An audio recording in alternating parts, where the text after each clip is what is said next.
Hi friends, ఈరోజు మనం చక్కటి రెసిపీ పచ్చడి పుదీనా నువ్వులు పచ్చడి ఎలా తయారు చేసుకోవాలో చూద్దాము. దానికి కావాల్సిన పదార్థాలు: నువ్వులు 1 కప్పు తీసుకోండి, పుదీనా 2 కట్టలు ఇలా కాడలుగా ఒక్కొక్క ఆకు తొంపి పక్కన పెట్టుకోండి, పచ్చిమిర్చి ఒక 7-8 తీసుకోండి, చింతపండు చిన్న నిమ్మకాయ సైజ్ అంత తీసుకోండి, దీంట్లోకి ఎండుమిర్చి కూడా తీసుకోండి, ఒక 2-3 ఎండుమిర్చి అయితే సరిపోతుంది, కరివేపాకు 2 రెమ్మలు, ఒక వెల్లుల్లిపాయ, ఆయిల్ 3 స్పూన్లు,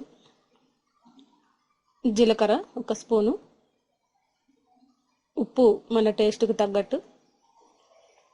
ముందు మనం బౌల్లో నువ్వులన్నీ దోరగా వేయించుకోవాలి. లో ఫ్లేమ్లో ఒక 2 నిమిషాల పాటు. హై ఫ్లేమ్లో పెడితే త్వరగా మాడుతాయి. ఈ నువ్వులు త్వరగా వేడెక్కుతాయి కాబట్టి మనం కొద్దిగా లో ఫ్లేమ్లోనే దీన్ని వేయించుకొని ఒక ప్లేట్లో పక్కన పెట్టుకోండి. ఇప్పుడు మనం 3 స్పూన్లు ఆయిల్ వేసుకొని దీంట్లో పచ్చిమిర్చి డైరెక్ట్గా వేయకుండా కట్ చేసి వేసుకోండి. ఈలోపు మనం పుదీనాను కూడా శుభ్రంగా కడిగి ఈ పచ్చిమిర్చిలోనే వేసి ఆయిల్లో ఫ్రై చేసుకోవాలి. ఒక 2 నిమిషాల పాటు ఫ్రై చేసుకుంటే సరిపోతుంది.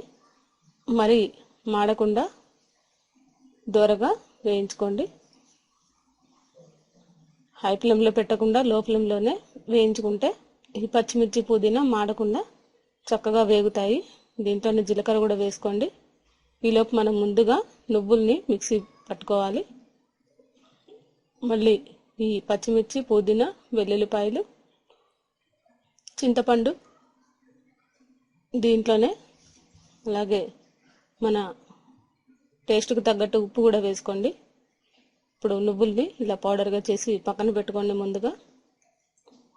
ఇప్పుడు మరో మిక్సీ జార్లో ఈ పచ్చిమిర్చి పుదీనా మిక్సీ పట్టిన తర్వాత దీంట్లో నువ్వుల పొడి పట్టిన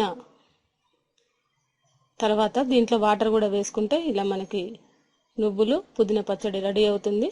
చూసారు కదా, ఇది మనకు కొద్దిగా కొబ్బరి పచ్చడిలా కనబడుతుంది. ఇప్పుడు దీన్ని మనం పోపు వేసుకున్నాము. మనం ఫ్రై చేసి పెట్టుకున్న ఆయిల్లోనే, ఇంకా ఆయిల్ వేయకుండానే దాంట్లో ఎండుమిర్చి కరివేపాకు వేసి పోపు వేసుకోండి. ఈ పోపును మాత్రం నువ్వుల పచ్చడి దాంట్లో వేయకూడదు. ఈ పోపునే దీంట్లో ఈ నువ్వుల పచ్చడిలో వేసుకోవాలి. లేదంటే నువ్వులు మొత్తం కూడా ఉడికిపోతాయి. మనకి ఆయిల్ ఉంటుంది కాబట్టి మనం నువ్వుల పచ్చడి ఎప్పుడైనా సరే పోపు వేసుకోకూడదు. పోపు వేసుకున్నా కానీ చల్లారిన తర్వాత ఈ పోపుని దీంట్లో వేసుకోవాలి.